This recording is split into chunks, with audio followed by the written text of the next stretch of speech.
మిథునరాగం episode 2.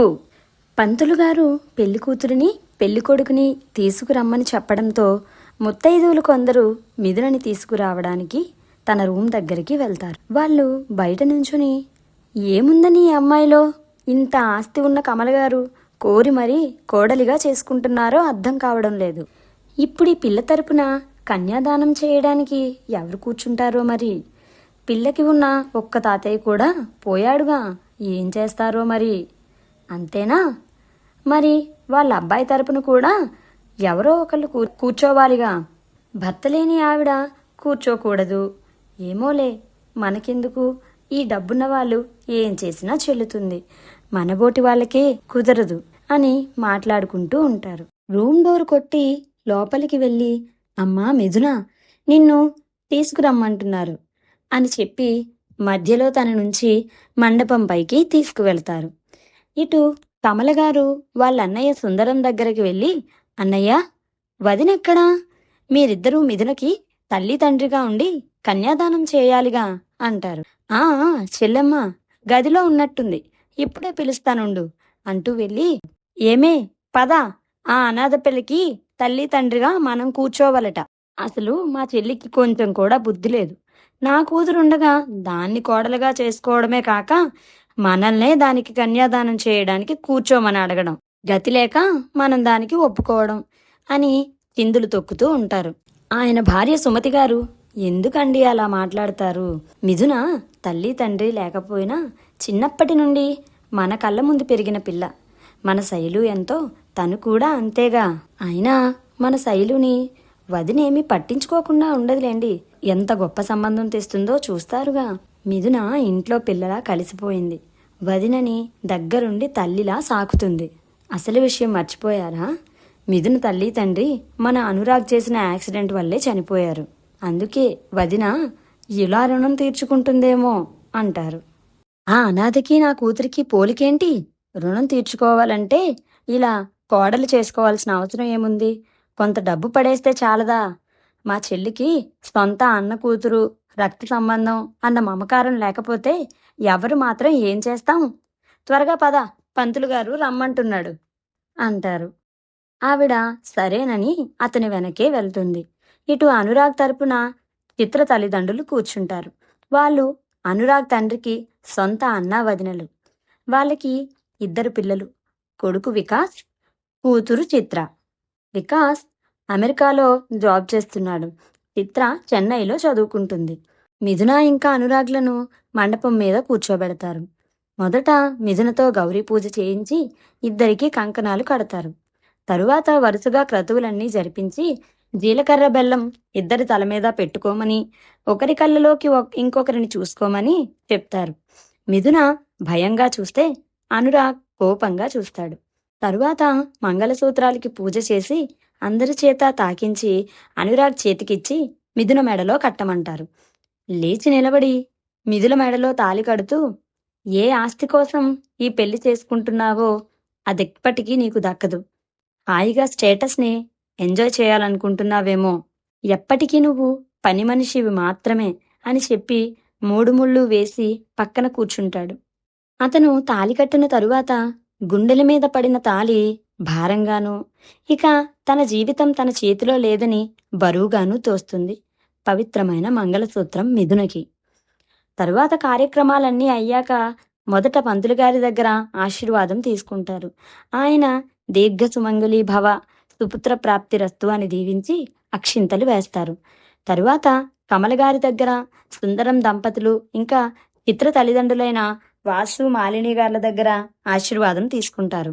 కమలగారు ఇద్దరి నుదుటి మీద ముద్దు పెట్టి సంతోషంగా ఉండండి అని చెప్పి, మీరు పెదనాన్న వాళ్ళతో రండి, నేను చిత్రని తీసుకుని ఇంటికి వెళ్ళి గృహప్రవేశం కార్యక్రమాలు చూస్తాను అంటారు. ఆవిడ ముందు వెళ్ళిన తరువాత అప్పగింతలు, అరుంధతి దర్శనం వంటి మిగతా కార్యక్రమాలు ముగించుకుని కొత్త దంపతులు అందంగా అలంకరించిన కారులో ముందు డ్రైవర్ కూర్చుంటే వెనక ఇద్దరు ఎక్కుతారు. దారంతా ఒకరికొకరు అపరిచితుల్లా కోపంతో అనురాగుంటే అతను చూపించే కోపానికి ద్వేషానికి భయపడుతూ మిథున ఉంటుంది.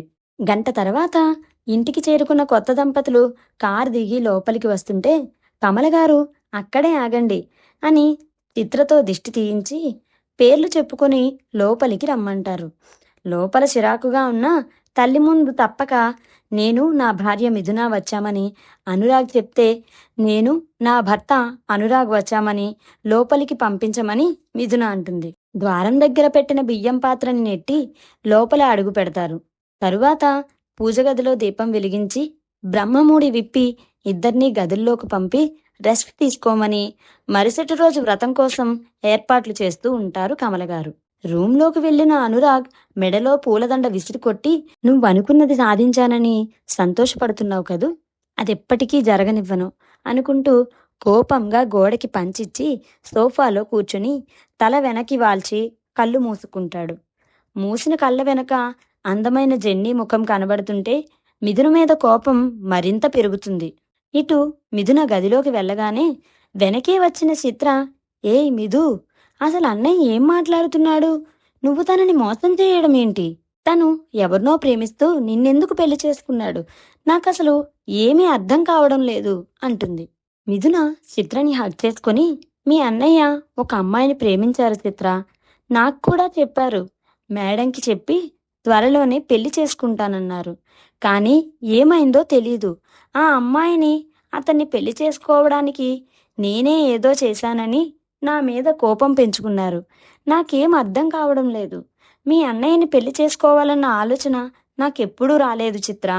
ఆయన్ని అభిమానించే ఫ్రెండ్గా మాత్రమే ఉండాలనుకున్నా. నాకు నీడనిచ్చిన ఇంటిని నేనెందుకు నాశనం చేస్తాను? నా స్థాయి ఏంటో నాకు తెలీదా? ఆయన మనసులో వేరే వాళ్ళు ఉన్నారని తెలిసి ఎందుకు ఆయన్ని కోరుకుంటాను? నాకు చాలా భయంగా ఉంది చిత్ర అంటూ ఏడుస్తుంది. ఏం కాదు, భయపడకు, అన్నయ్యతో అన్నీ మాట్లాడదాం అంటుంది చిత్ర. ఆ రాత్రి నిద్ర లేకుండా ఆలోచనలతోనే గడిపింది మిథున. తనేమీ చేయలేదని, ఏం తెలీదని అనురాగ్కి గట్టిగా చెప్పాలని నిర్ణయించుకుంటుంది. మరుసటి రోజు పొద్దున్నే లేవమని, త్వరగా పడుకోమని చెప్తారు కమలగారు. ఇటు అనురాగ్ రూంలో మందు తాగుతూ మిథున మీద కోపంతో రగిలిపోతున్నాడు. కాలం ఎవరి కోసం ఆగనంటూ రాత్రి కరిగి తెల్లవారింది. చుట్టుపక్కల వాళ్ళందరినీ పిలిచి వ్రతానికి ఏర్పాట్లు చేశారు కమలగారు. వైట్ అండ్ వైట్ పంచా షర్ట్లో అనురాగ్, మెరూన్ కలర్కి గోల్డ్ బార్డర్ పట్టుచీరలో మిథున పీటల మీద కూర్చున్నారు. కంకణాలు ఒకరికొకరు కట్టుకోమని చెప్తారు పంతులు గారు. వ్రతం చివర్లో కావాలనే దీపం కుందిని మిథున చేతికి తగిలేలా తోచేస్తాడు అనురాగ్. దాంతో వేడి నూనె చేతి మీద పడి చేయి కాలుతుంది. మిథున అమ్మా అని గట్టిగా అరవబోతుంటే, ఏయ్, షో చేయకుండా నోరు మూసుకొని పూజ కంప్లీట్ చేయి. పూజ డిస్టర్బ్ అయితే అమ్మ చాలా బాధపడుతుంది తెలుసుగా అంటాడు. దాంతో లోపలే దుఃఖాన్ని అదిమిపెట్టి వ్రతం కంప్లీట్ చేస్తుంది మిథున. తరువాత అందరికీ ప్రసాదం ఇంకా తాంబూలాలు మిథున చేత ఇప్పిస్తారు కమలగారు. అన్నీ అయ్యేసరికి మధ్యాహ్నం అవుతుంది. ఇద్దరికీ ఒకే ఆకులో వడ్డించి ముందుగా ఒకరికొకరు స్వీట్ తినిపించుకోమని చెప్తారు పెద్దవాళ్ళు. లోపల కోపం లావాలా పొంగుతున్నా వాళ్ళ అమ్మ కోసం నవ్వు నటిస్తూ ముందు అనురాగ్ పెడితే భయంగానే అందుకుంటుంది మిథున. తరువాత మిథున కూడా స్వీట్ పెట్టాక ఇంకా భోజనం చేయమని, తినిపించుకోమని చెప్తారు. అనురాగ్ కావాలనే పచ్చిమిర్చి అన్నం ముద్దలో కలిపి మిథున నోట్లో పెడతాడు. కారానికి నోరు మండుతున్నా మౌనంగా భరిస్తుంది మిథున. తరువాత ఇద్దరినీ గదుల్లోకి పంపించి కాసేపు రెస్ట్ తీసుకోమని చెప్తారు. సాయంత్రం శోభనానికి ముహూర్తం మంచిదని పంతులు గారు చెప్తారు. ఆ మాట వింటూనే మిథున గుండెల్లో దడ మొదలైతే కన్నింగ్ నవ్వు చేరుతుంది అనురాగ్ పెదాల మీద. చూద్దాం ఏం జరుగుతుందో నెక్స్ట్ ఎపిసోడ్లో. అంతవరకు బాయ్ ఫ్రెండ్స్. నా స్టోరీస్ కనుక మీకు నచ్చినట్లయితే నా ఛానల్ని లైక్ చేయండి, షేర్ చేయండి అండ్ అలాగే తప్పకుండా సబ్స్క్రైబ్ చేసుకోండి. స్టోరీ ఎలా ఉందో కామెంట్ చేయడం మాత్రం మర్చిపోకండి.